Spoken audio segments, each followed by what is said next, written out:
मंच पर मौजूद आदरणीय प्रधानाचार्य महोदय, जजेस मित्रा और मेरे साथियों, अस्सलाम वालेकुम।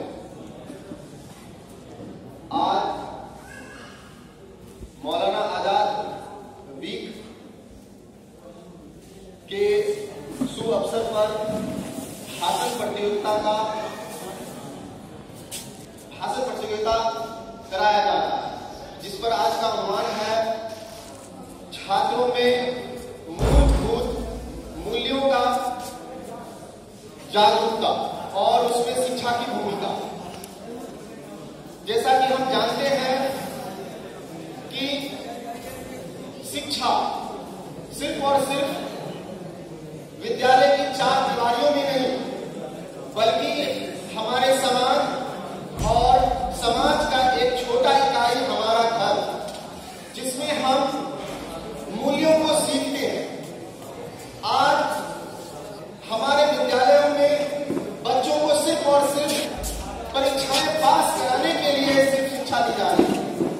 आज जरूरत है उन्हें सिर्फ और सिर्फ इम्तिहान परीक्षा पास ही नहीं कराना, बल्कि उनको अपने जीवन में जीने का तरीका भी सिखलाना, उनके समाज में रहने का तरीका सिखलाना, उनके क्या मूल्य हैं उन सभी मूल्यों को जानना।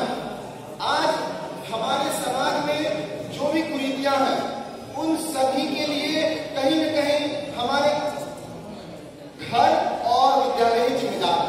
अगर बच्चों को बचपन से ही हमारे माँ बाप इस तरह से तालीम दें, जिस तरह से हम लोग अपने अधिकार को समझें, जैसे उदाहरण के तौर पर जब एक कच्चा कर्ची, जिसको हम आसानी से मोड़ सकते हैं, लिबा सकते हैं, और हम लोग देखते हैं कि अभी छठ पर्व के शुभ अवसर पर जो डलिया बनाया गया था, टोपली बनाया गया था, तो कच्चे बांस की पत्तियों से बनाया गया, यानी कि उसे एक रूप दिया जा सका। परंतु जब वो बांस सूख जाए तो उसका कोई मूल्य नहीं, उसे कुछ नहीं बनाया जा सकता। उसी तरह से जब लोहा गर्म हो तो उसे पीट कर एक रूप दिया जा सकता। उसी तरह से बच्चे का बाल्यावस्था एक ऐसा उम्र होता है जिस उम्र में बच्चे को मूल्य, जो मूलभूत मूल्य है, वो सिखाया जा सकता है, और उस उम्र में बच्चे उसे आसानी से सीख जाते हैं। परंतु अगर उसे ही बाद में सिखाया जाए तो उसमें बहुत बारीकी पर ध्यान देना पड़ता है। अगर हम वयस्क अवस्था में बच्चों को अगर सिखाना चाहें तो बिल्कुल उसी तरह से होगा जिसमें जैसे किसी पत्थर को तराश कर एक मूर्ति बना, इसमें बहुत बारीकी से उसे हथौड़ा चलाना पड़ता है, जोड़ लगाने पर टूट सकता है।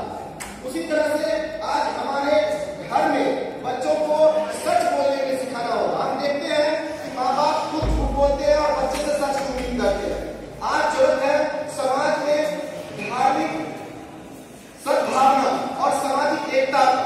मौलाना अबुल कलाम आजाद का मानना था कि सभी धर्मों के बीच एकता हो।